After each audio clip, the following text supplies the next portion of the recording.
আসসালামু আলাইকুম, আমি শেখ মোহাম্মদ পিপুল প্রধান, ম্যানেজিং ডিরেক্টর অফ বঙ্গবী কনস্ট্রাকশন। তো আমরা বিভিন্ন সময় বিভিন্ন সাইটে গিয়ে বিদ্যুতের জন্য সমস্যায় পড়ে যাই, যে একটা ডিল বা দুইটা ডিল, তিনটা ডিল এরকম সিদ্ধ করা বাকি থাকে। তো এই এটার জন্য বসে থাকতে হয় ঘন্টার পর ঘন্টা। তো আমরা আজকে দেখাবো আপনাদের যে কিভাবে একটা দুইটা ডিল নিজেই খুব সহজে করা যায়। তো যে থ্রিতে আমরা ড্রিল মেশিনে যে কাজটা করে সেই কাজটা আমরা হাতে করে দেখাবো, চলুন দেখে আসি।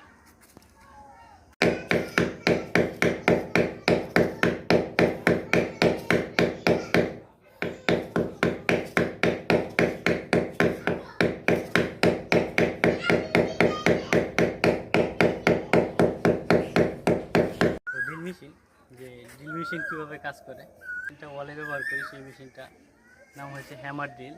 তো হ্যামার শব্দের অর্থ হচ্ছে